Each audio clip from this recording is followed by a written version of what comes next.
வணக்கம் சார். வணக்கம். சொல்லுங்கள் சார். நேற்று தாவைக்கா வந்து தமிழகம் முழுவதும் பெரிய ஆர்ப்பாட்டங்கள் நடத்தினாங்க. 3-4 கோரிக்கையை மையப்படுத்தி. ஒன்று வந்து முக்கியமாக சாதிவாரி கணக்கெடுப்பு, அதுக்கப்புறம் நம்மளுடைய எஸ்ஓபியை கண்டித்து அது மாதிரிலாம் பண்ணாங்க. நேற்று சென்னையில் வந்து ஆதவ் அர்ஜுன் பேசும்போது செந்தில் பாலாஜி தான் A1 குற்றவாளி அப்படின்றாரு. செந்தில் பாலாஜி ப்ரெஸ் மீட்டில் பேசும்போது என்ன சொல்கிறாரு, எங்க ஹாஸ்பிட்டலுக்கு நிறைய பேர் வந்திருப்பாங்க, எல்லாரையும் வந்து சிபிஐ கூப்பிடல, என்னை மட்டும் கூப்பிடுறாங்க, ஏனே தெரியல அப்படின்றாரு. அதுக்கு முன்பு வந்து அந்த சம்மனை வந்து வாங்க மறுத்துட்டாரு. வீட்டில் கொடுத்துருக்காங்க வாங்கலை, ஆஃபீஸில் கொடுத்துருக்காங்க வாங்கலை. அதுக்கப்புறம் சிபிஐ வந்து இமெயிலில் அனுப்பிச்சி விட்டுருச்சு. அப்புறம் செந்தில் பாலாஜி சைட்லேருந்து இல்லை எங்களுக்கு சம்மனே வரல அப்படின்னாங்க. அதுக்கப்புறம் செய்திகள் வெளியில் வந்த பிறகு நான் வந்து 17ஆம் தேதி போய் ஆஜராவேன் அப்படின்னு சொல்கிறாரு. ஆனால் இதில் என்னுடைய கேள்வி என்னன்னா, எதற்கு செந்தில் பாலாஜியை வந்து A1 குற்றவாளி அப்படின்னு ஆதவ் அர்ஜுன் டேர்ம் பண்ணுறாரு?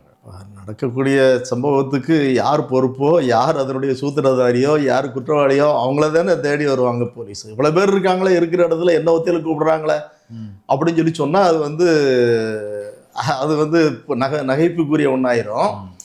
செந்தில் பாலாஜியோடைய தகுதி தத்தங்கள்லாம் வந்து மக்களுக்கே தெரியும். ஓகே. ஏன்னா 41 பேர் இறந்துருக்காங்க.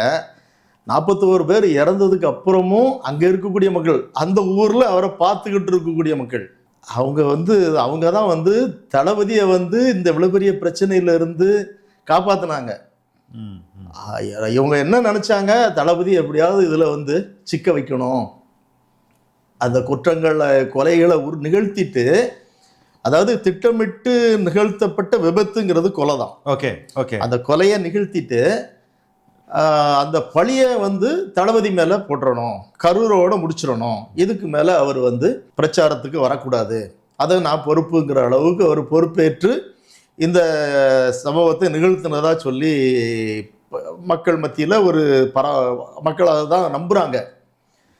அதை அவங்க நம்புறதுனால நேரடியாக நிகழ்வுகளை பார்த்ததுனால அந்த மக்கள் தான் வந்து தளபதியை காப்பாற்றினாங்க. தளபதிக்கும் இதுக்கு எந்த சம்மந்தமும் இல்லைன்னு சொல்லி அன்னைக்கு வந்து நைட்டோட நைட்டாக பிரேத பரிசோதனை, அதுக்கு டாக்டர்கள் எப்படி கிடைப்பாங்கன்னா அதுக்கு டாக்டர்கள் மாநாடு நடந்துச்சு.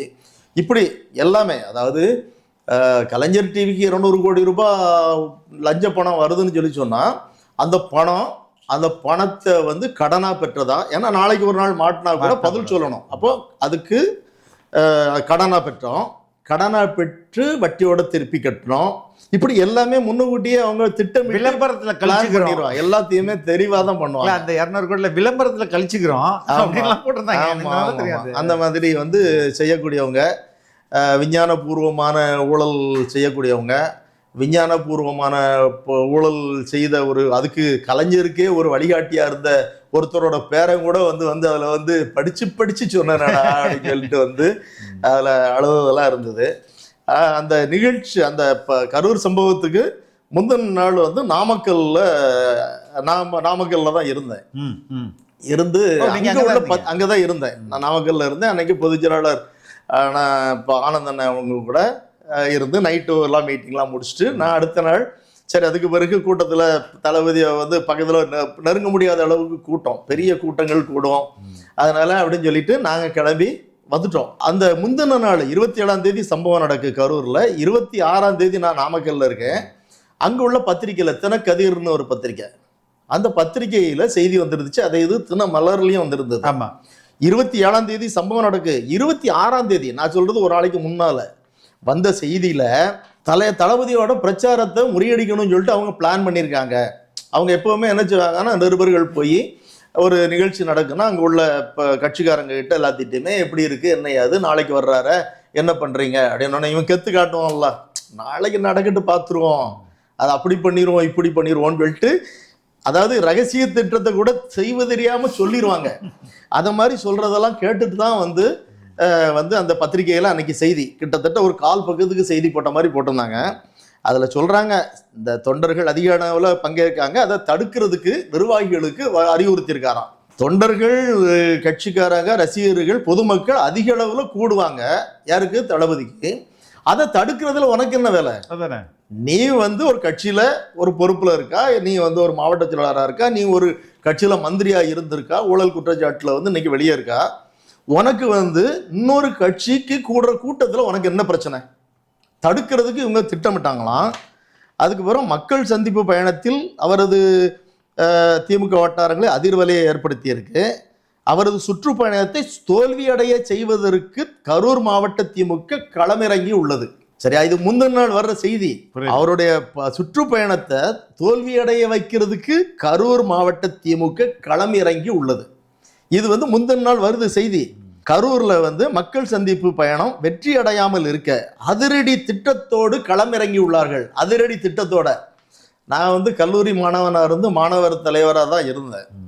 அப்போல்லாம் எங்களுக்கு வந்து திடீர்னு மாணவர்களை வந்து நாங்கள் ஒரு கூட்டம்னா ஒரு 1000 பேர் 2000 பேர் கிட்டத்தட்ட ஒரு 10,000 பேர்லாம் திரண்டுருவாங்க. எல்லா ஸ்கூலு காலேஜெலாம் ஸ்ட்ரைக் அடித்து எல்லாமே ஒன்று ஹிந்தி போராட்டமாக இருக்கும், இல்லைன்னா இலங்கை தமிழர் பிரச்சனையாக இருக்கும். அப்போது ஒரு பயம் இருக்கும். ஏன்னா நாங்கள் தான் வந்து நிகழ்ச்சி நடத்துகிறோம். இப்போ 10,000 பேர் இருப்பாங்க. அதில் வந்து கலவரத்தை உண்டு பண்ணுறதுக்கு வெறும் 5 பேர் போதும். புரியுது. 5 சமூக விரோதி உள்ளே வந்தாங்கன்னா நல்லா போயிட்டுருக்கோம். அங்கேருந்து ஒரு கவர்மெண்ட் பஸ் வரும். சல்லுன்னு கல்லை கொண்டு வந்து எரிவான், பஸ் கண்ணாடியை உடைப்பான். இல்லைன்னா எவனாவது ஒருத்தர் டக்குன்னு பெட்ரோல் எடுத்து ஒரு பஸ்ஸை தீ வச்சிரும். இந்த 10,000 பேரையும் போலீஸ் அடிச்சு வரட்டுவாங்க. கிட்டத்தட்ட அதில் ஒரு 100 மேலே வழக்கு வந்துடும். இனிமேல் அந்த மாதிரி ஒரு நிகழ்ச்சிகளுக்குள்ள யாரும் வரமாட்டாங்க. அதை அடக்கிறதுக்கு இந்த மாதிரி சமூக விரோதிகள் வந்து எப்பவுமே உள்ள வந்து பெரிய கூட்டங்கள் வந்துச்சுன்னா உள்ள ஊடுருவிடுவாங்க. அப்போ இவன் வந்து இதுக்கு வந்து வெற்றியடையமா அதிரடி திட்டத்தோடு களமிறங்கி உள்ளனர். ஏன்னா இப்போ இதை மாதிரி இதை வந்து முந்தின நாள் பத்திரிகையில் செய்தியாக படிக்க. அப்போ எனக்கு வந்து இவங்களை பற்றி தான் தெரியுமே. இவங்க வந்து தளபதியை வந்து தடுக்கிறதுக்காக, ஏன்னா பெரிய அளவில் கூட்டம் சாதாரணமாக சொல்கிறாங்க. இப்போ வந்து எம்ஜிஆருக்கு வந்து கூட்டம் வந்துருமா அப்படி இப்படிலாம் பேசி பார்த்தாங்க. அதுக்கப்புறம் கூட்டங்கள் வர்றதை பார்த்த உடனே இவங்களால பொறுத்துக்கிட முடியல. அப்போ இதை எப்படியாவது தடுக்கணுங்கிறதுக்கு அவங்க முன்னக்கூட்டியே திட்டமிட்டு நிகழ்த்தப்பட்ட விபத்து. அடுத்த நாள் சம்பவம் நடந்ததுக்கு அப்புறம் தளபதி எதுவுமே சொல்லலை. அவர் அதை வந்து வாய் திறக்கவே இல்லை. ஆனால் அங்கே உள்ள பெண்கள் சொன்னாங்க, தளபதி மேலெல்லாம் தப்பு கிடையாது, அவர் என்ன செய்வார். ஏன்னா அவர் பேச ஆரம்பிக்கும் போது எந்த பிரச்சனையும் இல்லை. இன்னொன்று கூட சொல்கிறான், இவர் இத்தனை மணிக்கு வந்துட்டாரு, லேட்டாக தாண்டா வர முடியும். ஒரு பெரிய மாஸ் லீடரு. அவர் வரும்போது இப்போ ஸ்டாலின் வந்தாலும் போலீஸ்ல தாவேகா சைடு கொடுத்த லெட்டர்ல வந்து 4 மணிலேருந்து 10 மணி வரையும் எங்களுக்கு டைம்னு வாங்கியிருக்கிறாங்க அபிஷியலா. அப்ப இவர் வந்தது 7:30 மணிக்கு வந்திருக்கிறாரு. அது எப்படி தாமதமாகும்? தாமதம் கிடையாது. அவர் என்ன சொல்றான் வரான்னா, ட்ரோன் ஷாட்ல பார்த்தோம் 4 மணிக்கு எடுத்ததுல வந்து கூட்டமே இல்லாம இருந்துச்சு. 4 மணி இல்ல, அவர் 3 மணிக்கு வந்தாலும் அதே கூட்டம். அவர் வர்றாருன்னு கூட்டம் கூடிரும். இது வந்து எம்ஜிஆருக்கும் அதே மாதிரி தான். தலைவர் வராரு அப்படின்னு ஒரு பெரிய கூட்டம் வந்துடும். அதே மாதிரி முக்கியமான ஒரு மாஸ் லீடர்கள் யாரா இருந்தாலும் சரி வர்றாங்கன்னா அடுத்த செகண்டு எங்க இருந்து வருவாங்களோ அத்தனை பேரும் வந்துடுவாங்க. நின்னவங்க பார்த்தவங்க வச்சவங்க எல்லாரும் வந்து கூடிடுவாங்க. அதனால அந்த கூட்டம் வந்து அது 4 மணிக்கு வந்திருந்தாலும் அந்த கூட்டம் கூடியிருக்கும். ஆனால் இரவு மாலை மயக்கத்தையும் இரவையும் பயன்படுத்திக்கிட்டு இவங்க வந்து சமூக விரோதிகள் உள்ள நுழைகிறாங்க. அப்போ அங்குள்ள பெண்கள் எல்லாருமே என்ன சொல்றாங்கன்னா, தளபதி பேசுறத சொல்றேனே, அவர் வந்து பேச ஆரம்பிச்சு எந்த பிரச்சனையும் கிடையாது.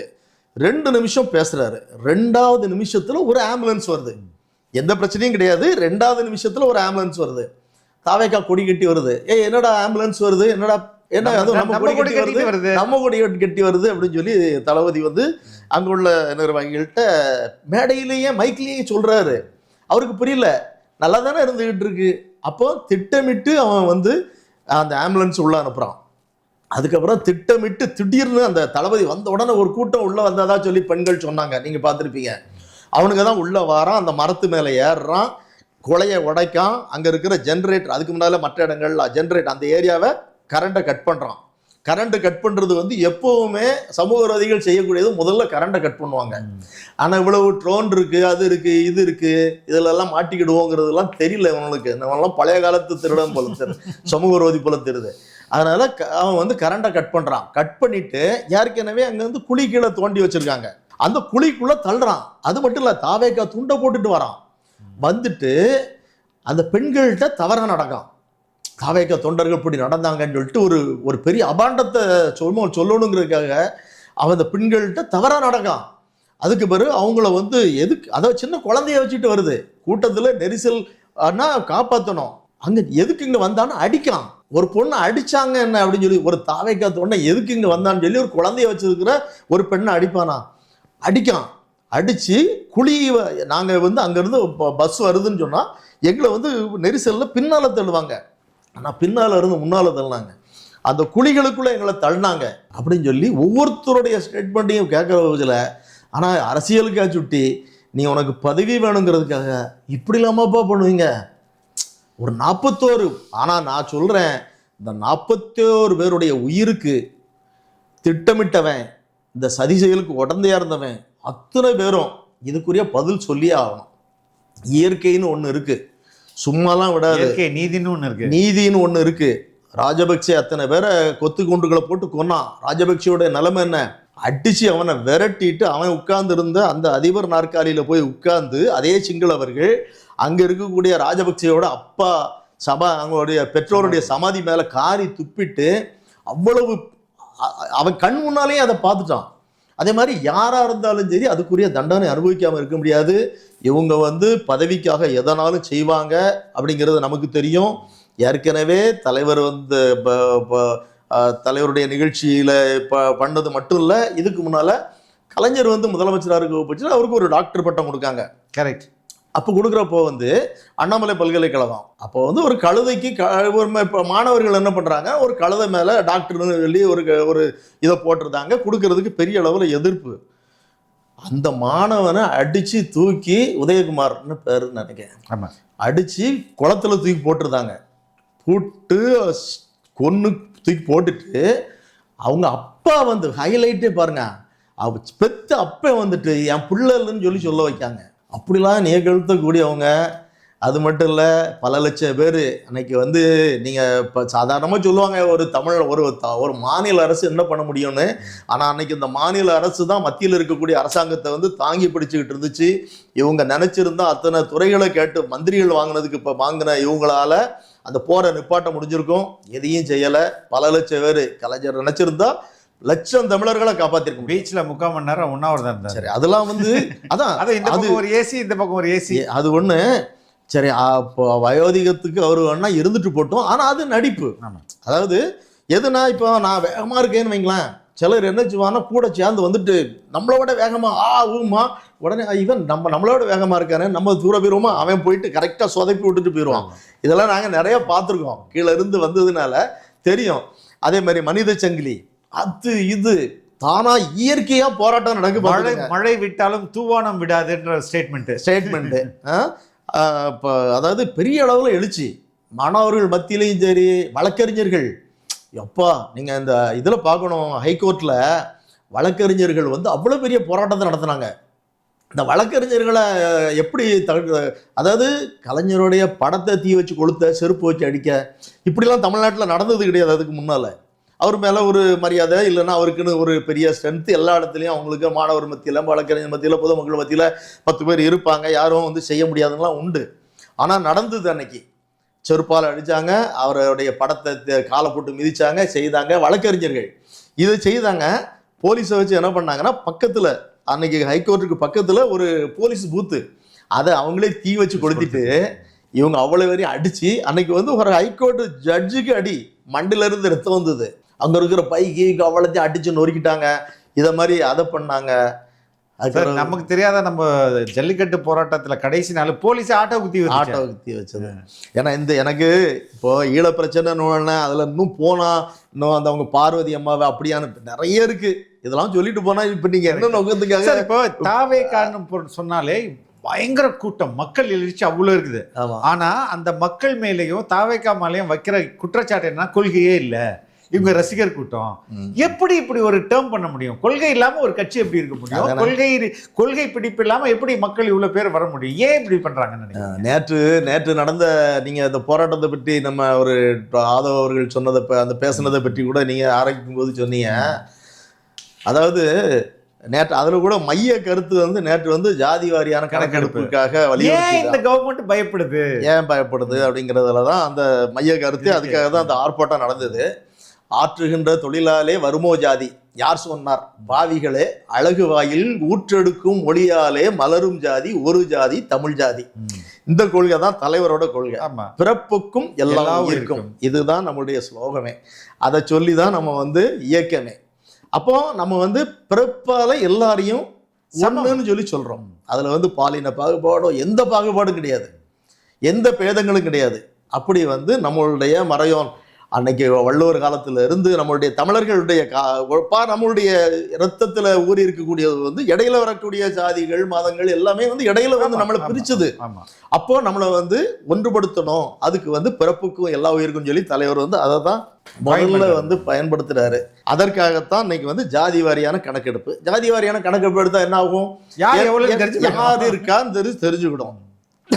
தெரிஞ்சுட்டா தெரிஞ்சதுக்கு பிறகு இப்போ என்னன்னா, இப்போ கூட நீங்க பாத்தீங்கன்னா தேவேந்திரகுல வேளாளர் சமூகம் வந்து என்ன பண்றாங்கன்னா, எங்களை வந்து பட்டியலை விட்டு வெளியேற்றுங்க அப்படின்னு சொல்லி ஒரு கோரிக்கை வச்சிருக்காங்க. தலைவருடைய எண்ணம் அங்கதான் இருக்கு, பட்டியலில் இருந்து அவங்கள வெளியேற்றணும். அப்போ அவங்க பாதிக்கப்படக்கூடாது, அவங்களுக்குரிய பலனும் கிடைக்கணும். அப்போ ஜாதி வாரியான கணக்கெடுப்பு எடுத்துட்டா யார் யாரு எவ்வளவு இருக்காங்களோ அவங்க 1% இருந்தா அவங்களுக்குரிய கிடைச்சுக்கிடும், 10% இருந்தா அவங்களுக்குரிய கிடைச்சுக்கிடும், 25% இருந்தா அப்ப சமூக நீதி வந்து சமமா போய் அவங்களுக்கு கிடைக்க செய்யணுங்கிறதுக்காக தான் இன்னைக்கு தேர்தல் காலகட்டத்தில் இந்த போராட்டத்தை அறிவித்ததனுடைய நோக்கம். எனக்கு வந்து தேர்தல் அறிக்கைகளை தலைவர் வந்து நிறைய வச்சிருப்பாரு. அதுல வந்து இந்த ஆட்சிக்கு வந்த உடனே தலைவர் வந்து ஜாதி வாரியான கணக்கெடுப்பு எடுத்து எல்லாருக்கும் அவங்களுக்குரிய, அது உயர் ஜாதியா இருக்கட்டும் யாரா இருக்கட்டும், அப்போ வந்து வேற்றுமை வராதுல்ல. இப்போ நீங்க ஷெட்யூல்டு காஸ்ட்ங்கிறது வந்து ஒரு அவமானத்துக்குரிய சொல்லா கிடையாது. அது வந்து ஷெட்யூல் அவங்கள வந்து கிட்டத்தட்ட 1920 அந்த காலகட்டங்கள்ல ரொம்ப ஒடுக்கி அவங்கள ரொம்ப மோசமான நிலையில வச்சிருந்து ஒரு இடம் வச்சிருக்க முடியாது, ஒரு அடிமைகளா கொண்டு போய் வைப்பான் இப்படிலாம் இருந்த நேரத்துல அப்போ அந்த அடிமை ஒழிப்பு சட்டங்கள் எல்லாம் உருவாக்கி அப்போ ஷெட்யூல் பண்றான். அப்படி மோசமா வச்சிருக்கக்கூடியவங்கள தனியா ஒரு பட்டியல்ல சொல்லி அவங்களுக்கு சலுகைகளை கொடுத்து பட்டியல் படுத்துறாங்க, அட்டவணைப்படுத்துறாங்க, அவ்வளவுதான். ஆனா இன்னைக்கு அதுல முன்னேறி வரக்கூடியவங்க பெரிய பதவிகளுக்கு வந்ததுக்கு அப்புறம் கூட எஸ்சி தானே, ஒரு மந்திரி சொன்னார அதே மாதிரி எஸ்சி தானே அப்படிங்கிற அளவுக்கு ஒரு இழிவாத கொண்டு வராங்களேங்கிறனால அந்த மக்கள் வேதனைப்படுறாங்க. அப்போ எனக்கு வேண்டாம், அதையே தூக்கி எறிஞ்சிருவோம், வேண்டாம் அப்படின்னா என்ன செய்யணும், அவங்கள வந்து நம்ம பட்டியல இருந்து வெளியேற்றணும். வெளியேற்றுறது வந்து சும்மா வெளியேற்றிட்டா மற்றவங்கள போட்டி போடுறதுல பிரச்சனை வரும். இனி முன்னேறி வந்துட்டு இருக்கக்கூடிய சமூகங்கள் வந்து தடப்படக்கூடாதுங்கிறதுக்காக தான் தலைவர் வந்து ஜாதிவாரி கணக்கெடுப்பை எடுத்து அவரவருக்குரியதை பிரிச்சு கொடுத்து பட்டியலிட்டில் இப்போ பிற்படுத்தப்பட்டவருங்கிறதும் பட்டியல் தான். இது ஒரு பட்டியல், இது ஒரு பட்டியல், இது ஒரு பட்டியல். ஆனா அதை தேர இழிவா சொல்றாங்க, அதை அடிச்சு நொறுக்கணுங்கிறது தான் தலைவருடைய எண்ணம். அதுக்காக தான் நேற்று வந்து பிரமாதமா எல்லா இடங்கள்லயும் அந்த ஆர்ப்பாட்டம் நடந்தது, ரொம்ப சிறப்பா இருந்துச்சு. ஆனா கொள்கை இல்லை அப்படின்றாங்களே, விமர்சனமே அதானே, கொள்கை இல்லை இல்ல இல்ல, அது அது அது அது அது வந்து ஒரு கூட்டம். அவங்க என்ன சொல்லிட்டு இருந்தாங்கன்னா, அவங்க வந்து அதாவது கொள்கை இல்லைன்னு சொல்லி சொல்லக்கூடிய கூட்டங்கள் வந்து இந்த தமிழ் தேசியத்தை பேசிட்டு இருக்காங்க பார்த்துருங்க.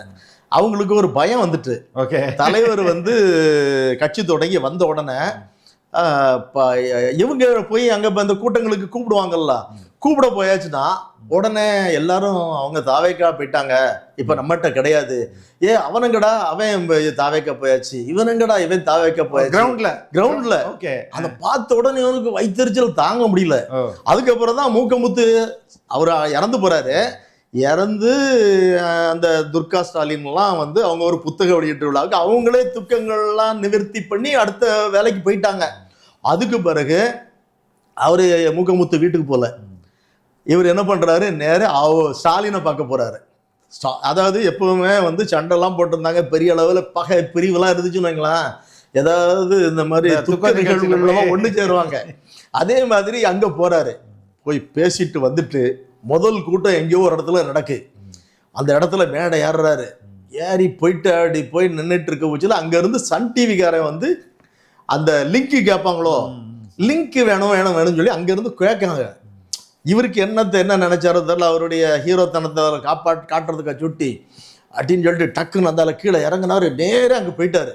நேரே போய் பெருசா லைவ்ல காட்டுறாங்க, அதெல்லாம் காட்டிக்கிட்டு இருக்காங்க. அங்க போனா சன் டிவிக்காரங்க லிங்க் கேட்காங்க. உடனே லிங்க் தான் கேட்கீங்களான்னு சொல்லிட்டு இங்க வந்துட்டு ஏதோ அங்க ஏதோ தாவேக்காரங்க வந்து தாவேக்கா டிவிக்கேன்னு சொன்ன மாதிரி இங்க வந்து டிவிக்கே திட்ட ஆரம்பிச்சாரு. இதே மாதிரி ஆரம்பிச்சதுதான். ஆரம்பிச்சு இப்படி சொல்லிட்டு இன்னும் அவங்ககிட்ட இருக்கக்கூடிய அடுத்த கட்டப்புல சில தம்பிமார்கள் பேசிட்டு இருக்காங்க. கொள்கை இருக்கா, எங்ககிட்ட தமிழ் தேசியம் இருக்கு, உங்ககிட்ட என்ன இருக்கு, அது என்ன திராவிடம் ஒண்ணு, தமிழ் தேசியம் ஒரு கருவாட்டு சாம்பார் இப்படி சொல்றாரு, கருவாட்டு சாம்பாரு இப்படின்னு சொல்லிட்டு இருக்காப்ல. அது அவங்களுக்கு தெரியல. அதாவது இப்ப திராவிடங்கிற சொல்லு வந்து ஒரு சமஸ்கிருத வார்த்தை. கரெக்ட். அந்த வார்த்தை அதாவது அப்போ அங்க வந்து இப்போ ஆங்கிலேயர்கள்லாம் இங்க வர்றதுக்கு முன்னால வந்து என்ன சொல்லிடுறாங்கன்னா, இங்க வந்து சமஸ்கிருதம் தான் தமிழ் இந்தியாவில் இருக்கு, அதனுடைய பிள்ளைகளாக தான் இன்னைக்கு இருக்கக்கூடிய மொழிகள்லாம் இருக்குன்னு சொல்லி ஒரு தவறான ஒண்ணா ஐரோப்பியர்களும் நம்புறாங்க. அவங்க கேட்டு வச்சிருக்காங்க. அப்போ அங்கிருந்து இங்க வர்றாங்க. வந்ததுக்கு பிறகுதான் இங்க வந்து பார்த்தா முதல்ல அங்கிருந்தே சமஸ்கிருதம் தான் இங்க இந்தியாவோட மொழிங்கிற மாதிரி அதெல்லாம் படிச்சுட்டு வந்துடுறாங்க. இங்க வராங்க. வந்ததுக்கு அப்புறம் வந்ததே வந்தாரு, கடவுளா பார்த்து இயற்கையினுடைய அருள் அப்படி நேரே வந்து தமிழ்நாட்டில் வந்து இறங்குறாங்க. நமக்கு நம்மளுடைய புண்ணியம் வந்து இறங்குறாங்க. நம்ம ஆட்கள்லாம் அந்த சோடிகளை சேர்த்து சேர்த்து சேர்த்து சேர்த்து கொண்டு வந்தாங்க பாருங்க. கொண்டு வந்து இன்னைக்கு உலகத்திலேயே முதல் மொழி தமிழ் மொழி தான் சொல்லிட்டு மோடி சொல்லக்கூடிய அளவுக்கு இன்னைக்கு ஒரு நிலையை உண்டு பண்ணி கொடுத்தாங்க பாருங்க. உடனே இங்கே வந்து தமிழ்நாட்டில் வந்து இறங்குறாங்க. இங்கே வந்து தமிழை படித்து பார்த்தா தமிழுக்கும் அந்த சமஸ்கிருதத்துக்கும் சம்மந்தமே இல்லை. சமஸ்கிருதமே இல்லாமல் தமிழில் அந்த 10 கட்டளை எழுதுனாதான் சொல்லுவாங்க. 10 கமாண்ட்மெண்ட்ஸை எழுதுறாரு. அப்படி எழுத முடியுது. அப்போ அதுக்கு சம்மந்தம் இல்லையேன்னு சொல்லிட்டு இதில் ஏதோ ஒரு குழப்பம் இருக்கு அப்படி சொல்லிட்டு பக்கத்தில் இருக்கக்கூடிய மொழி மலையாளம், தெலுங்கு எல்லாத்தையும், கன்னடம் எல்லாத்தையும் படிக்காங்க. படித்து பார்த்தாச்சுன்னா அதனுடைய வேர் சொல் எல்லாமே தமிழில் இருக்கு. சமஸ்கிருதத்துக்கு அதுக்கும் சம்மந்தம் கிடையாது. சமஸ்கிருதம் கலந்துருக்கு அதிகமாக, ஆனால் அதனுடைய வேர் சொல் வந்து தமிழில் இருக்கு. அப்போ இது வேற மொழி குடும்பம், இது வேற மொழி குடும்பம்னு ஒரு முடிவுக்கு வராரு. அப்போ இந்த மொழி குடும்பத்துக்கு ஒரு பேர் வைக்கணும். இது மொழி குடும்பம்னு சொல்ல முடியாது, தமிழ் மட்டும்தான்னு சொல்ல முடியாது. ஏன்னா அதுக்குள்ள 4-5 பிரிஞ்சிட்டு சரியா. ஒரு குடும்பமா இருக்க பட்சத்துல மாயாண்டி குடும்பம்னு சொல்லிடலாம். மாயாண்டி குடும்பத்துல அங்க இருக்கக்கூடிய சகோதரர்கள்லாம் கல்யாணம் முடிச்சு தனித்தனி வீட்டுக்கு போயாச்சு. இந்த வீட்டை மாயாண்டி குடும்பம்னு சொல்ல முடியும்.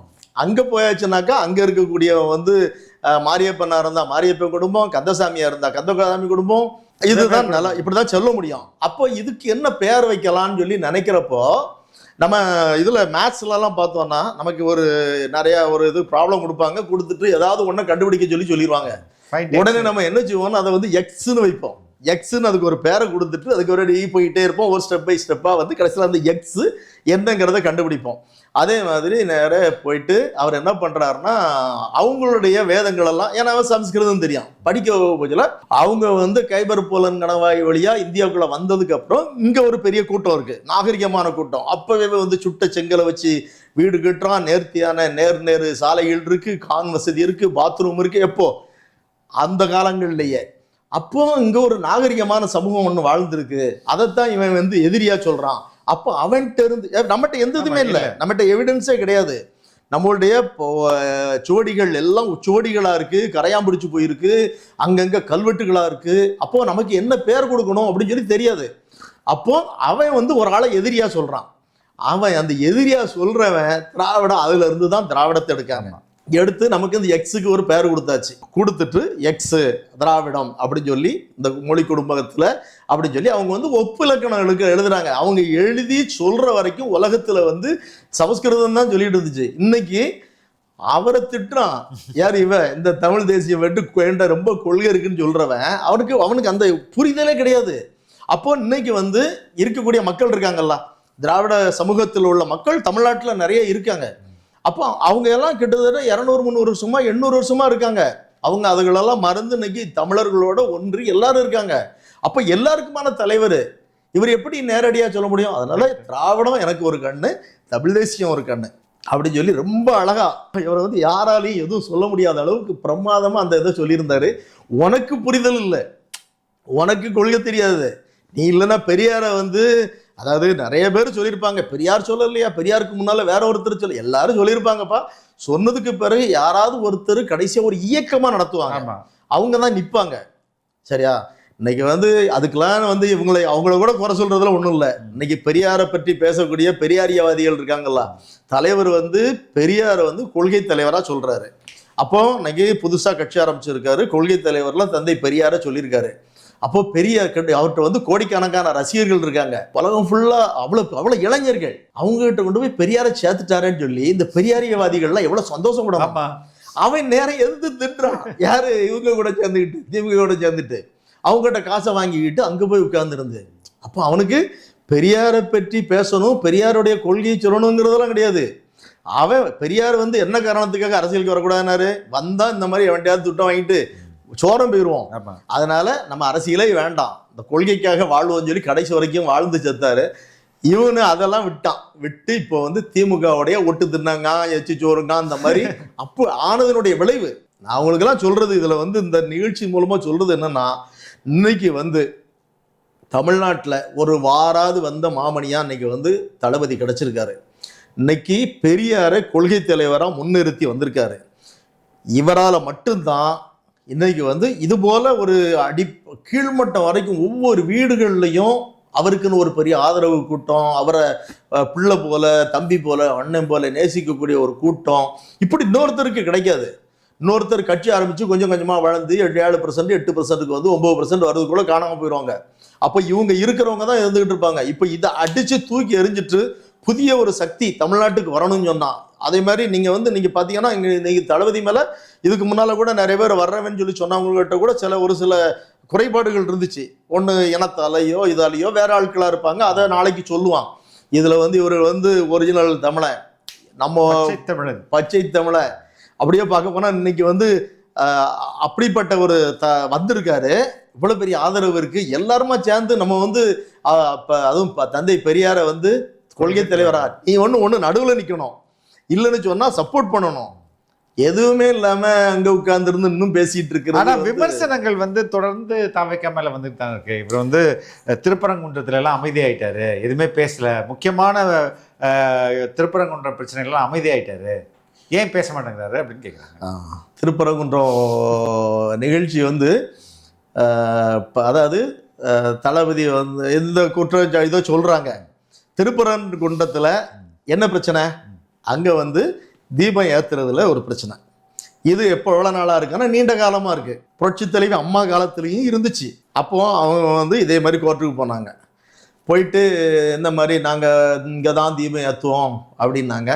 உடனே அம்மா வந்து இப்போ இவங்களுடைய அரசாங்கத்தினுடைய அபிடவிட் அவங்களுடைய பிரேரணையை வந்து சப்மிட் பண்ணுறாங்க. பண்ணுறதுல வந்து 100 ஆண்டு காலமாக என்ன நடைமுறை இருக்கோ அதுதான் நடத்தப்படும் அப்படின்னு சொல்லி அவங்களுடைய அரசாங்கத்தினுடைய கருத்தை வந்து கோர்ட்டில் சொல்கிறாங்க. பிரச்சனை முடிஞ்சிருது. ஏற்கனவே 100 வருஷமாக என்ன நடந்துச்சோ அது அப்படியே நடந்துகிட்டு இருக்கு. சரியா? அதில் எந்த பிரச்சனையும் இல்லை. இது இன்னைக்கெல்லாம் நடக்கலை, திமுக அரசாங்கம் வந்ததுக்கு அப்புறம்லாம் நடக்கலை, நடந்துக்கிட்டே இருக்கு. அடுத்தப்ப எடப்பாடி வராரு. எடப்பாடி வரும்போது இதே பிரச்சனை வருது, கோர்ட்டுக்கு போறாங்க. எடப்பாடி அரசாங்கம் சொல்லுது 100 வருஷமா என்ன நடந்துச்சோ அதுதான் நடக்கும், அதுபடி நடக்கும்னு சொல்லிட்டு அவங்களும் இங்க இருந்து ஒரு பிரேரணையை தாக்கல் பண்றாங்க. உடனே சரின்னு சொல்லிட்டு பிரச்சனை முடிஞ்சது. ஏற்கனவே எப்படி நடந்ததோ அதே மாதிரி நடந்துகிட்டு இருக்கு, எந்த பிரச்சனையும் கிடையாது. இவன் வந்த உடனே எனக்கு தெரிஞ்ச வரைக்கும் திமுகவே அவர் ஏதோ ஒரு ராம் ஏதோ ஒரு பேர் அவரை வச்சு கேஸ் போட சொல்லி இப்படி ஒரு கோர்ட்ல இருந்து ஒரு ஆர்டரை வாங்கிக்கிட்டு அவங்க வந்து உடனே திரண்டு போய் நீ வந்து இல்லை 100 வருஷமா என்ன நடக்கும், ஏற்கனவே அம்மா காலத்துல எடப்பாடியார் காலத்துல என்ன நடந்துச்சோ இது தொடர்ந்து நடக்கும்னு சொன்னா பிரச்சனை முடிஞ்சது. அங்க இருக்கக்கூடிய இஸ்லாமியர்கள் அங்க இருக்கக்கூடிய இந்துக்கள் இன்னைய வரைக்கும் ஒற்றுமையா தான் இருக்காங்க. அந்த பிரச்சனை நடந்த நேரத்திலையும் ஒற்றுமையா தான் இருந்தாங்க, எங்க சண்டையே கிடையாது. அவன் என்ன செய்றான், பிஜேபி என்ன செய்றான், அந்த இந்துக்கள் ஓட்டு வாங்குறதுக்கு, இந்துக்கள்னா எல்லா இந்துக்கள்ன்றதுக்கே ஒரு டெபினிஷன் இருக்கு நான் சொல்றேன், சரியா? அதை வாங்குறதுக்காக 97% இருக்கக்கூடிய இந்துக்களை வாங்குறதுக்காக அந்த 3% இருக்கக்கூடிய இந்துத்துவா என்ன பண்றான்னா அவன் வந்து இதுல ஒரு கலவரத்தை உண்டு பண்ணிடணும். அப்போ இந்துக்கள் ஓட்டு திருப்பரங்குன்றம் அப்படின்னு சொல்லி சொன்ன உடனே மலை தீபம் அது இதுன்னு சொன்ன உடனே ஓட்டு நமக்கு கிடைக்கும்னு அவன் ஒரு கலவரத்தை உண்டு பண்ணணும்னு நினைக்கான். இவன் என்ன செய்யறான்னா சிறுபான்மையினருடைய ஓட்டு வேணும் நமக்கு, அப்போ நான் உங்களுக்கு பாதுகாப்பா நான் மட்டும் இல்லைன்னு சொன்னா உங்க அப்படிங்கிற அளவுக்கு இவன் ஒரு சீனை போட்டுட்டு இவன் கலவரத்தை உண்டு பண்ணணும்னு பார்க்கான். அப்ப இவன் சிறுபான்மையினருக்காக ஒரு கலவரத்தை உண்டு பண்ணணும்னு நினைக்கான். அவன் வந்து அந்த 97% இருக்கக்கூடிய நம்ம மக்களுடைய ஓட்டை வாங்கணுக்கு பிரிக்கணும் அப்படிங்கிறதுக்காக அவன் ஒரு கலவரத்தை கொண்டு போகணும்னு நினைக்கிறான். இவர் ரெண்டும் கலவரம் பண்றது ரெண்டு பேருடைய நோக்கம் ஒண்ணுதான். அப்போ இதுல மூணாவது ஆள் எதுக்காக பார்க்கணும்? இது தேவையே கிடையாது. இப்போ இஸ்லாமியர்கள் யாருமே அரபு நாட்டில இருந்து வந்தவங்க கிடையாது. ரோட்ல நடக்க விடாம பண்ணியிருப்பாங்க, வச்சிருப்பாங்க, உள்ள விட்டுருக்க மாட்டான். அடுத்த நாள் பாயா மாறி இருப்பான். டேய் பாய் வாங்க வாங்க உட்காருங்க காஃபி சாப்பிடுங்கன்னு வீட்டுக்குள்ள கூப்பிட்டு போயிருப்பாங்க. உடனே என்னடா பாயா மாறின உடனே அப்படின்னு சொல்லிட்டு அவங்க எல்லாருக்கும் தன்னுடைய சுயமரியாதை தான் வந்து தமிழனுடைய உயிர் மூச்சு. அதனால மாறிக்கிட்டவங்க நம்ம ஆளு தான். நீங்க இந்த புளியங்குடி பக்கத்துல எல்லாம் பாத்தீங்கன்னா, திருநெல்வேலியில் இருக்கிற புளியங்குடி ஒரு 2-3 பத்திரத்துக்கு முன்னால உள்ள பழைய பத்திரத்தை பார்த்தா இந்த நாடாரு இந்த இப்படிதான் இருக்கும். ஓகே, சரியா? அதே மாதிரி காயல்பட்டோம் ஒவ்வொரு இடங்கள்ல ஒவ்வொரு சமூகத்துல இருந்து மாறி இருப்பாங்க. அவ்வளவுதானே ஒழிய இவங்க யாரும் ஒன்றும் அங்கிறது அரேபியால இருந்து வந்தவங்க கிடையாது, அரபு கண்ட்ரீஸ்ல இருந்து வந்தவங்க கிடையாது. இது வந்து தமிழ்நாட்டில் இருக்கக்கூடிய எல்லாருக்கும் தெரியும். அங்க நம்ம தமிழ்நாட்டில் இருக்கக்கூடிய இந்துக்கள் இருக்காங்கல்ல, அத மாதிரி தங்கங்கள் எங்கேயுமே கிடையாது. இந்துக்கள்னா யாருங்கிறதுக்கு ஒரு டெபினிஷன் சொன்னேன்னா, நீங்க வந்து ஈழத்துல சண்டை நடந்துச்சு, கொல்லப்பட்டது எல்லாமே இந்துக்கள், தாலி அறுத்தது மங்கள நாணயம் இழந்தது எல்லாமே இந்துக்கள். அந்த தமிழர்கள் சாகும்போது அங்க இருக்கக்கூடிய இந்து கோவில்கள் இடிக்கப்பட்டு புத்த விகாரா மாற்றப்படும் போது யாரெல்லாம் அழுதானோ அவெல்லாம் இந்துக்கள். அன்னைக்கு யாரெல்லாம் அந்த சிங்களவனுக்கு சப்போர்ட் பண்ணி ராஜபக்சேக்கு சப்போர்ட் பண்ணானோ அவெல்லாம் இந்துத்துவா. அந்த 3% வந்து ராஜபக்சேக்கு சப்போர்ட் பண்ணாங்க. இந்த 97% வந்து தமிழன் அப்படி சொல்லி இருந்தாங்க. அவங்க அந்த நேரத்துல யாரும் இங்க வந்து போராடலை. அங்க இந்து கோவிலை எப்படி இடிக்கிறது, எப்படி புத்த விகாரன்னு எந்த பிஜேபிக்காரன் போராடனான்னு சொல்லுங்க. ஒரு சான்று காட்டுங்க, யாராவது குரல் கொடுத்தவன்னு சொல்லி. கிடையாது, செய்ய மாட்டான். அவனுக்கு அதெல்லாம் பிரச்சனையே கிடையாது.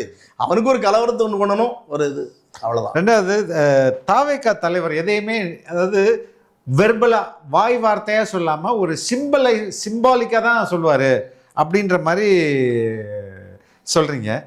எந்த அடிப்படையில் அதை சொல்றீங்க? இப்போ கூட ஒரு சம்பவத்தை பெரிய அளவில் வைரலாக போட்டுட்டு இருக்காங்க. அவர் பாட்டுக்கு ஒரு சிம்பாலிக்கா சொல்லிட்டு அவர் பாட்டு போயிட்டாரு. திமுக அதோட க்ளோஸ். சரியா? ஒரு கதை சொல்லுவாங்க, ஸ்கூல்ல வாத்தியாரு, ஒரு பையன் விளையாடிக்கிட்டு இருப்பான், ஒரு எப்படியோ தெரியாம ஒரு வாத்து இறந்து போவோம். அதை பார்த்துட்டு என்ன பண்ணுவான்னா, பக்கத்துல இருக்கிறவன் அவரை பக்கத்து வீட்டுக்காரன் அவனை கூப்பிட்டு மிரட்டி போய் கடைக்கு போகணும், இல்ல போக மாட்டேன் அப்படின்னா வாத்து அப்படின்பாரு. உடனே போயிடுவான், ஏன்னா சொல்லி கொடுத்துட கூடாது என்ன. அதுக்கப்புறம் இதே மாதிரி அவனை போட்டு ரொம்ப கொடுமைப்படுத்திட்டு இருந்தாரு. கடைசி நாள் ஒரு நாள் பார்த்தான், நேரே வாத்துக்காரன்ட்டு போய், ஐயா எனக்கு அதுக்கு சம்மந்தம் இல்லை, நான் விளையாடிக்கிட்டு தான் இருந்தேன், அது எப்படி விழுந்துச்சு, எங்க இருந்து யாரு எரிஞ்சானு தெரியாது, செத்து போச்சு, இதுக்கு எனக்கு சம்மந்தம் இல்லை, நேரடியா சொல்லிட்டு வந்துட்டான். சொல்லிட்டு வந்ததுக்கு அப்புறம் அதே மாதிரி அடுத்த நாள் இவர் கூப்பிட்டாரு, கடைக்கு போக முடியாது, வாத்து அது நேத்து அப்படின்னு சொல்லிட்டு போயிட்டா, முடிஞ்சு போச்சு. அதாவது அது நேத்து அதோட முடிஞ்சு போச்சு. அதே மாதிரி இது மட்டும் இல்லை, எங்களுக்கு தூத்துக்குடிக்கு ஸ்டெர்லைட்டு துப்பாக்கி சூடு 13 பேர் இறந்துட்டாங்க. நிறைய சொல்லலாம், நிறைய. எனக்கு நீங்கள் அதை எந்த அளவுக்குன்னு தெரில. அதாவது இல்லை, தளபதி வந்து இப்போ ஷூட்டிங்கில் இருக்கார், ஷூட்டிங் முடிக்காரு, இங்கே 13 பேர் இறந்துட்டாங்க. அந்த இது வந்து அங்கே வர்றதுக்காக ஷூட்டிங் முடிஞ்சதுக்கப்புறம் ஷூட்டிங் ஸ்பாட்டில் யார்கிட்டையும் சொல்லலை, கூட இருந்தவங்களுக்கு தெரியாது, டிரைவருக்கு தெரியாது, யார்கிட்டையுமே சொல்லலை. எல்லாம் ஷூட்டிங் முடிஞ்சதுக்கப்புறம் அங்கேருந்து வண்டி எடுன்னு சொல்லிட்டு அங்கேருந்து தனியாக கார் எடுத்துட்டு நேரே தூத்துக்குடிக்கு வராரு. வர்றப்போ தூத்துக்குடியில் உள்ள ரசிகர்களுக்கு சொன்னால் கூட வெளியே சொல்லிடுவாங்க, ஆர்வ மிகுதியில் சொல்லிடுவாங்க அப்படின்னு சொல்லி பக்கத்து மாவட்டத்தில் ஒருத்தர் வர சொல்லி சொல்கிறாரு. வந்து இங்கே வந்ததுக்கப்புறம் ஊருக்கு அவுட்டரில் காரை நிப்பாட்டிட்டு பைக்கில் பின்னால் ஏறி உட்கார்ந்துருந்து அந்த 13 ஒரு வீட்டை காட்டுறதுக்கு ஒத்தையில் ஒரு ஆளை பைக்கில் வர சொல்லி அது பைக்கில் ஏறி பின்னால் உட்காந்துட்டு ஒவ்வொரு வீட்டையும் போய் தட்டி, அவங்க இவ்வளோ நேரத்துக்கு யாரும் வந்து தட்டுறா அப்படின்னு சொல்லி அவங்க வந்து வீட்டை வந்து திறந்ததுக்கு அப்புறம் தான் தளபதி நிற்காரு. இப்படி ஒவ்வொரு வீடாக போய் விடிகிறதுக்குள்ள 13 பேர் வீட்டுக்குள்ளேயும் போய் தரையில் உட்கார்ந்துருந்து அத்தனை பேர்ட்டையும் துக்கம் கேட்டு வந்தார். பார்த்துருங்க, யாருமே வந்து பப்ளிசிட்டி கேச்சுட்டி ஒவ்வொருத்தர் என்னென்னலாம் பண்ணுறான், போகாததுக்கெல்லாம் இருக்கான். அதே மாதிரி இந்த அனிதா இறந்துருக்கிறப்போ அவருடைய இதுகள்லாம் பார்த்தீங்கன்னா, நல்லா கிட்டத்தட்ட 2015, 16, 17 காலகட்டங்கள்ல இருந்து பார்த்துக்கிட்டு இருக்கேன். ஏன்னா ஈழப்பிரச்சனையில எனக்கு ரொம்ப ஈடுபாடு உண்டு. ஓகே. அவர் வந்து எப்போ வந்து இலங்கை தமிழர்களுக்காக போராடினாரோ, எப்போ மீனவர்களுக்காக உண்ணாவிரதம் இருந்தாரோ, அதுக்கப்புறம் இந்த ஊழலுக்கு எதிராக வந்து அண்ணா ஹசாரேன்னு சொல்லிட்டு ஒரு பெரியவர் போராடினார். அவர் என்ன நோக்கத்துக்கு போராடினார் என்னங்கிறதெல்லாம் தெரியாது. அந்த நேரத்தில் அவர் தான் வந்து காந்தியினுடைய மறு உருவங்கிற அளவுக்கு இருந்தது. அந்த அங்கே போயிட்டாரு. இவர் வந்து அப்போ கட்சி ஆரம்பிக்கல, அப்போ வந்து இவர் தலைவர் கிடையாது, தளபதியா இங்கிருந்து போய் அண்ணா ஹசாரேட்ட போய் ஊழலுக்கு எதிராக இவருடைய நோக்கம், அவருக்கு என்ன நோக்கம் இருந்துச்சோ இவருடைய நோக்கம் வெளிப்படையானது. ஊழலுக்கு எதிராக அண்ணா ஹசாரேயை போய் ஆதரிச்சு அங்க போயிட்டு வந்தாரு பார்த்துருங்க. இதே மாதிரி அவர் வந்து எதுவுமே வந்துட்டு வெளிப்படையா வந்து வார்த்தைகளை சொல்றதே கிடையாது. இல்லைன்னா கரூர் மேட்டர்ல எல்லாம் சொல்லியிருக்கலாம். நெய்வேலி அந்த செல்ஃபி பாருங்க, அந்த இது பாருங்க. அதுக்கு அதாவது தளபதி இன்னைக்கு இந்தியாவிலேயே அதிகமா வருமான வரி செலுத்தக்கூடிய ஒரு முக்கியமான 3வது நபர் தளபதி. ஏற்கனவே இப்போ அமிதாப் பச்சன், அதுக்கு அடுத்தது வந்து ஷாருக் கான், 3வது தளபதி. இந்தியாவிலேயே வருமான வரியை அதிகமாக செலுத்தக்கூடிய ஒருவர் தளபதி. எல்லாரும் அதை நல்லா புரிஞ்சுக்கிடணும். வெறும் வருமான வரியில மட்டும்தான் ஒருத்தன் வந்து தப்பு பண்ணிட்டு இந்த நடிகர்கள் பெரிய பெரிய உச்சங்கள் எல்லாம் என்ன செய்வாங்கன்னா அவங்ககிட்ட போய் தவிடு வாங்குறது, அவங்க சொல்ற மிரட்டலுக்கு எல்லாம் பணிஞ்சு போறது. எவர் மிரட்டலுக்கு பயப்பட வேண்டிய அவசியம் கிடையாது. நம்மகிட்ட வந்து மடியில கனம் இல்லை, வழியில எதுக்கு பயம்? அதனாலதான் இன்னைய வரைக்கும் என்னெல்லாம் சொல்லி பார்த்தாங்க.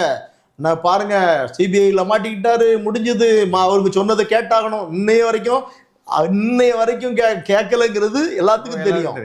ராகுல் காந்தியை தளபதி கிட்ட தான் வந்து கூட்டணி பேசணுங்கிறதுல அவ்வளோ ஆர்வமா இருக்காருங்கிறதுலேயே இன்னைக்கு தமிழ்நாட்டில் இருக்கக்கூடிய சிறுபான்மை மக்கள் எல்லாரும், யாரெல்லாம் பிஜேபிக்கு பீட்டின்னு சொன்னானா எவனும் இன்னைக்கு வாய் திறக்க முடியல. இன்னைக்கு திமுக சொல்ல முடியுதா? சொல்ல முடியாது. சொன்னா அப்போ ராகுல் காந்தி பேட்டியுமா ஏன்னா, அதனால வந்து அந்த அளவுக்கு இன்னைக்கு அவர்கிட்ட இருக்கக்கூடிய நேர்மை, அவர்கிட்ட இருக்கக்கூடிய உண்மை இன்னைக்கு வந்து அவரை தற்காத்திருக்கு. அன்னைக்கு வந்து உடனே வந்து இப்போ வருமான வரித்துறை அவரை எப்படியாவது வந்து ஒரு இது கார்னர் பண்ணணும்னு சொல்லிட்டு கூட்டிட்டு போறாரு. போயிட்டு இப்போ அங்கே கணக்குகள் எல்லாத்தையும் எந்த குற்றமும் கண்டுபிடிக்க முடியல. திரும்ப வந்து ஷூட்டிங் ஸ்பாட்டுக்கு வந்துட்டாரு.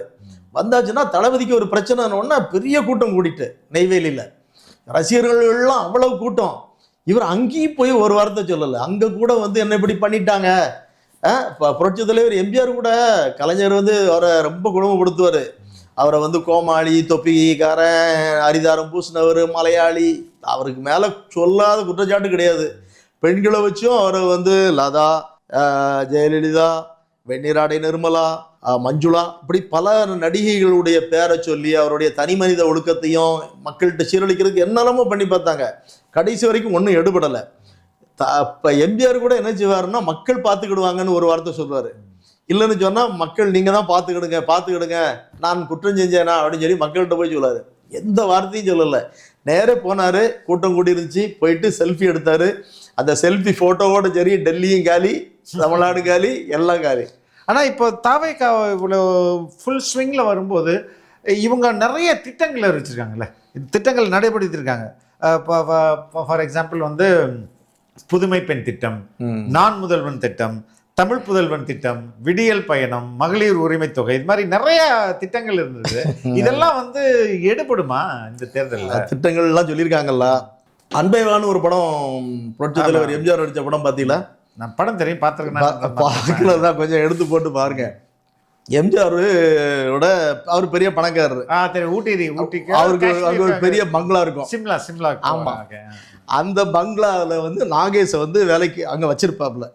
சரியா? நாகேஷ் வந்து வீட்டுக்கு வந்த விருந்தாளி தான், அவர் தான் அன்னைக்கு பார்த்துக்கிட்டு இருப்பாரு. அவருடைய மாமனார் எல்லாம் ஊருக்கு போயிருப்பாங்க, நாகேஷ் வந்து பார்த்துக்கிட்டு இருப்பாரு. பங்களா யாரோட பங்களா? எம்ஜிஆரோட பங்களா. எம்ஜிஆர் வருவாரு, எம்ஜிஆருக்கே வாடகைக்கு விட்டுருவாரு. ஓகே, கேட்டீங்களா? கார் வேணுமே பாரு எம்ஜிஆர். இல்லை பக்கத்தில் இருக்கிற ரூம்காரங்கெல்லாம் எம்ஜிஆருக்குடைய ஓனர், அவர் தான் வந்து பங்களாவருடைய முதலாளி. பக்கத்தில் ரூம்லையும் இன்னொருத்தருக்கு வாடகை விட்டுருப்பாப்புல, சரோஜா தேவி அவங்களுடைய கதாநாயகி, அவங்க குடும்பத்துக்குன்னு நினைக்கிறேன். அவங்க எல்லாரும் வெளியே சுற்றி பார்க்க போவாங்க. உங்க வாயா அப்படிம்பாரு, சொல்லுங்க அப்படிம்பாரு எம்ஜிஆர். ஏன்னா பக்கத்துலலாம் எல்லாரும் அவங்க சுற்றி பார்க்க போகிறாங்க, நீ என்ன பெருச்சாளி மாதிரி உள்ளே கிடக்கா? யார்? எம்ஜிஆரை பார்த்து. யார்? நாகேஷ். பங்களாவுடைய ஓனரை நீ பெருச்சாளி மாதிரி உள்ள, கார் வேணுமே அப்படிம்பாரு. கார் வேணும்னா காசு வேணுமே அப்படிம்பா வேறு நாகேஷ். காசு கொடுத்தா கார் வரும். யாரு? நாகேஷ். எப்படி எம்ஜிஆருடைய துட்டை எடுத்து எம்ஜிஆருடைய பங்களாவை எடுத்து எம்ஜிஆருக்கே வாடகை கொடுக்குற மாதிரி 5 லட்சம் கோடி ரூபாய் கடனை வாங்கிட்டு அதில் ஒரு 36,000 கோடி ரூபாயை கொண்டு போய் மாதம் 1000 ரூபா கொடுத்துட்டு இது ஒரு திட்டமா?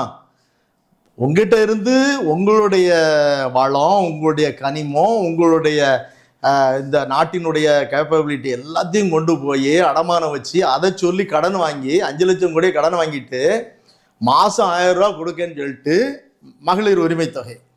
சரியா? அதாவது ஒரு தாய் தகப்பே இருக்காங்கன்னு வைங்களேன், பிள்ளைக்கு வந்து பைக்கு கேட்டால் வாங்கி கொடுக்கலாம், கார் கேட்டால் கூட வாங்கி கொடுக்கலாம், அவனுக்கு வந்து கழுத்து நிறைய நகை கொடுக்கலாம், எதுனாலும் கொடுக்கலாம், மோதிரம் கொடுக்கலாம், எது தப்பு ஒன்றும் கிடையாது.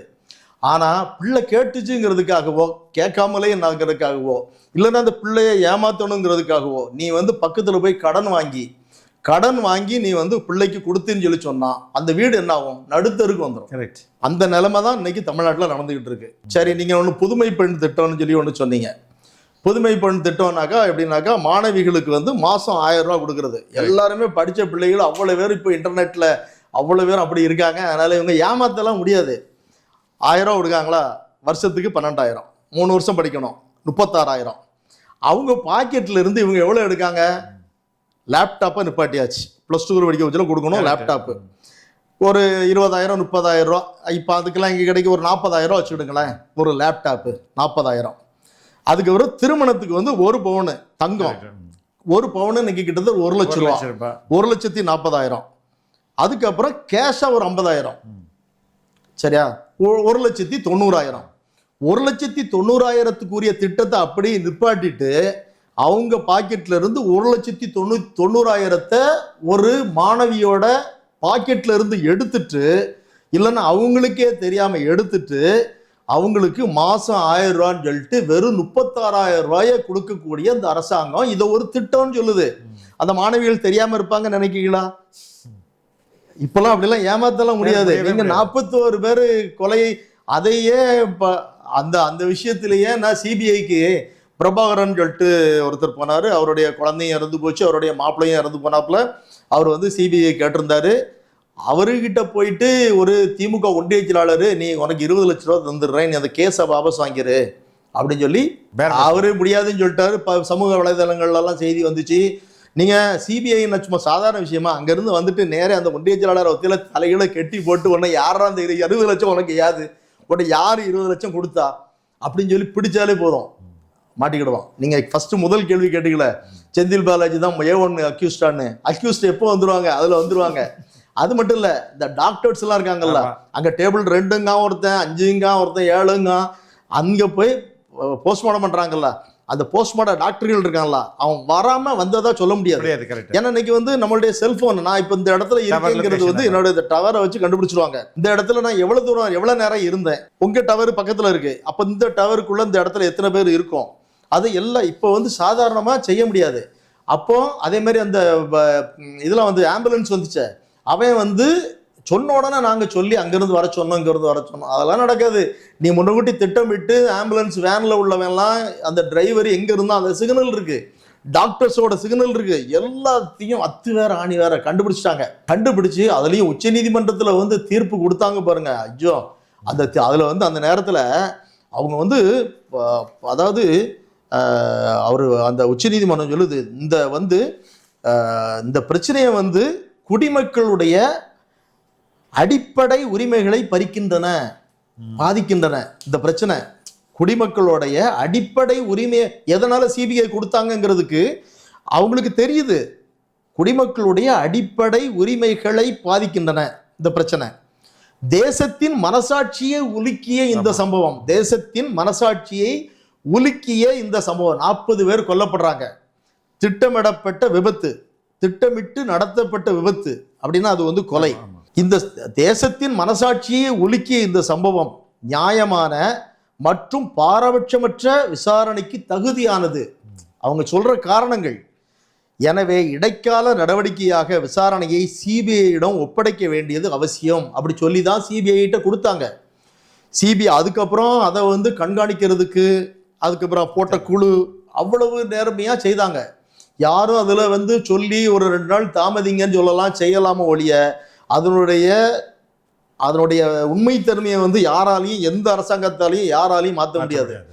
எப்படினாலும் சரி, எந்த இடத்துல இருந்தாலும் சரி, ஒரு நல்லவன் இருக்கதான் செய்வான். கண்டிப்பா அவன் விடவே மாட்டான். அதனால இவங்க போயிட்டு இங்க இருந்து நாங்க பிஜேபி இருக்கோம், தமிழ்நாட்டுல போட்டின்னா தமிழ்நாட்டுக்கும் டெல்லிக்கும் போட்டி. வால்போஸ்ட் பத்திலாம் ஹிந்தியில எழுதியிருக்காங்க, என்ன எழுதியிருக்காங்கன்னு தெரியல. ஒருவேளை தமிழ்நாடு இந்தியான்னு எழுதியிருக்காங்களா எனக்கு எப்படின்னே தெரியல. அப்போ இந்தியாவுக்கும் தமிழ்நாட்டுக்கும் போட்டியா, இது சண்டை கண்ட போட போறாங்களா ஒன்றும் தெரியல.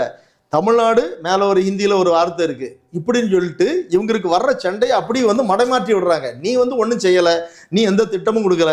திட்டம் மக்களோடு ஸ்டாலின், உங்களோட ஸ்டாலின், உங்கள் வீட்டில் ஸ்டாலின், உங்கள் தெருவில் ஸ்டாலின், உங்கள் அங்க ஸ்டாலின், இங்க ஸ்டாலின், இந்த திட்டங்கள்லாம் இருக்குல்ல. இங்க இருந்து வர்றாங்க, அங்க கலெக்டர் ஆஃபீஸ் வராங்க, அங்க உரிய எல்லா டிபார்ட்மெண்ட்டையும் கூப்பிடுறாங்க, 2-3 மாவட்டத்தையும் சேர்த்து வைக்காங்க. டிபார்ட்மெண்ட்ல உள்ள ஹெட் எல்லாருமே வந்துடுறாங்க. அவங்கள கூட்டிட்டு வந்துட்டு ஹைவேஸ்ல என்னென்ன ரோடுகள் எதெல்லாம் வந்து முடிச்சிருக்கீங்க, எது இப்போ நடப்பில் இருக்கு, இன்னும் எதெல்லாம் இன்னும் செய்ய வேண்டியிருக்கு, அதுக்கப்புறம் பிடபிள்யூடி, அதுக்கப்புறம் இப்படி ஒவ்வொரு துறை வாரியா ஆய்வு நடத்துறாங்க. இதுக்கு ஒரு பேர். இந்த ஆய்வு வந்து ஒரு மந்திரியா இருக்கிறவன் செய்ய வேண்டிய ஒண்ணு. இது அவனுக்காக அவனுடைய மந்திரிக்கு இருக்கக்கூடிய பணி. அந்த பணிக்கெல்லாம் பேர் வச்சுட்டு உங்களோட ஸ்டாலின் உங்கள் வீட்டு அங்கே மனு கொடுக்கறது இருக்கு பாருங்க, பெட்டிஷன் கொடுப்போம்ல, மண்டே பெட்டிஷன். அது எப்பவும் காலகாலமாக நடந்துகிட்டு இருக்கு. மண்டே பெட்டிஷனில் கொடுத்தா இத்தனை நாளைக்குள்ள இதுக்குரிய பதில் சொல்லணும், இல்லைன்னா அவங்க உடனே வந்து நமக்கு எதிர்த்துருவாங்க. அதே மாதிரி சிஎம் செல் ஒன்று உண்டு, தனிப்பிரிவு. இதுகளுக்கு ஒரு பேரு. அதுக்குன்னு சொல்லி ஒரு மனுக்கள் இத்தனை நாட்களில் தீர்வு. கலர் தான், கலர் தான், எல்லாமே கலர் அடிச்சு ஒவ்வொன்றுக்கும் இவனுக்கு சொல்றதுக்கு. அதான் நீங்க அந்த திட்டங்கள்லாம் அந்த பேர்கள்லாம் படிச்சு பாருங்க. நீங்க ஒரு திமுக காரனை கூப்பிட்டு அவ்வளவு பேரையும் சொல்லி இது என்ன திட்டம் சொல்லுன்னு சொன்னா ஒருத்தருக்கும் தெரியாது. ஒரு வாரத்துக்கு கனவை சொல்லுங்கள், கனவுக்கு ஒரு திட்டம், கனவை சொல்லணுமா. அதுக்கு பிறகு நீங்க எதுலெல்லாம் உங்களுக்கு 1000 ரூபா வந்திருக்கோ அதெல்லாம் எழுதணுமா. அதாவது இதை வந்து திரும்ப அந்த இவங்களுடைய அந்த டீம் சொல்லுவாங்கன்னு நினைக்கிறேன். அதை வந்து அவங்கள வந்து நினைவுபடுத்திட்டே இருக்கிறது, மண்டல ஏத்துறதுக்காக உடனே என்னெல்லாம் நீங்க பயன்பட்டீங்க, இதுக்கு ஒரு இது. அதுக்கப்புறம் இந்த மாதிரி அதுக்கு நான் முதல்வர் திட்டம் இதெல்லாம் பார்த்த உடனே ஏப்பா இவ்வளவு ஐஏஎஸ் ஆபீசர்ஸ் வந்துட்டாங்களா, இப்படி இவர் போட்ட திட்டமா? ஒண்ணும் கிடையாது. இது காலங்காலமா இருந்துட்டு இருக்கு. நான் எம்எல்ஏ இருக்க பதில என் ரூம்ல உட்காந்துருந்து படிச்ச பசங்கள்லாம் இன்னைக்கு ஒரு பையன் வந்து இப்போ என்ன சித்தப்பா பையன் தான், ஒரு லா டிபார்ட்மெண்ட்ல ஜேஎஸ்ஆ இருக்கான். அதுக்கப்புறம் ஒரு இப்போ கலெக்டரா இருந்து நம்ம சென்னை மாநகராட்சி கமிஷனரெல்லாம் இருந்தாரு. அவர் வந்து எனக்கு பக்கத்து ரூம்ல இந்த கிணத்து கடவு எம்எல்ஏ ஒருத்தருடைய ரூம்ல இருந்து படிச்சாரு. எல்லாருமே எம்எல்ஏ ஹாஸ்டல் ஃப்ரீயா இருக்கிறதுனால எல்லாருமே படிக்கிறவங்க அங்க படிப்பாங்க. நான் அவங்க கூட போயிருக்கேன். அண்ணா நகர்ல இந்த பேக்வர்ட் கிளாஸ் இந்த மாதிரி இதுகள்ல இருந்து இவங்களுக்கு பயிற்சி கொடுக்கக்கூடிய திட்டங்கள் வந்து தொடர்ந்து இருந்துகிட்டு இருக்கு. அதே மாதிரி புரட்சி தலைவி அம்மா அவர்களுடைய ஆட்சியில வந்து வெளிநாட்டுக்கு படிப்புக்காக அனுப்புனவங்க எல்லாமே பழைய திட்டங்கள் எல்லாமே வந்து அப்படியே வந்து திரும்ப திரும்ப சொல்லும்போது அதை வந்து உண்மையாக்கிடலாம்ல. அதுக்காக தான் நீங்க இன்னும் பாத்தீங்கன்னா பழைய இதுல ஒண்ணு சொல்லுவாங்க, அதாவது கை ரிக்ஷாவை ஒழித்து சைக்கிள் ரிக்ஷாவை, இதெல்லாம் வந்து விஞ்ஞானத்தினுடைய வளர்ச்சி. சரியா? நம்ம வந்து பட்டன் போன்ல இருந்து இன்னைக்கு வந்து ஆண்ட்ராய்டு போன் வந்திருக்கோம். இது என்னுடைய சாதனைன்னு யாராவது சொல்ல முடியுமா? கொஞ்சம் விட்டா சொல்லிடுவாங்க. சரியா? அதுல வந்து சைக்கிள் ரிக்ஷா போயிட்டு இருக்கு. அது இவங்க சைக்கிள் ரிக்ஷா கை ரிக்ஷாவை வந்து சைக்கிள் ரிக்ஷா ஒழிச்சதா எப்போ சொல்றாங்க? 1973. சரியா? 73 தான் இவங்க வந்து சைக்கிள் ரிக்ஷாவை கொண்டு வந்தோம், கை ரிக்ஷாவை ஒழித்து விட்டோம், தொழிலாளர்களுடைய எங்களுடைய இதை பார்த்தீங்களான்னு சொல்லி சொல்றாங்க. 1967லயோ 66லயோ வந்து அனுபவி ராஜா அனுபவின்னு சொல்லிட்டு ஒரு படம் வந்துச்சு. மெட்ராஸ் நல்ல மெட்ராஸ்ன்னு சொல்லிட்டு நாகேஷ் பாட்டு பிடிப்பாரு. அந்த பாட்டுல பாத்தீங்கன்னா அவர் சைக்கிள் ரிக்ஷால தான் வருவாரு. 1971 ரிக்ஷாக்காரன் படம். அந்த ரிக்ஷாக்காரன் படத்துல எம்ஜிஆர் முழுக்க சைக்கிள் ரிக்ஷால தான் வருவாரு. அதனால இவங்க ஒன்றும் புதுமையா ஒன்றும் பண்ணலாம்ல. கண்ணொளி திட்டம்னாக்கா கண்ணாடி அப்போ வருது, கண்ணாடி கொடுக்காங்க, கண்ணொளி திட்டம். அப்போ இருந்து இப்போ வரைக்கும் ஒட்டுறது தான். ஒட்டுறது தான். ரொம்ப ரொம்ப நன்றி சார், தொடர்ந்து பேசுவோம். ரொம்ப ரொம்ப நன்றி. நன்றி.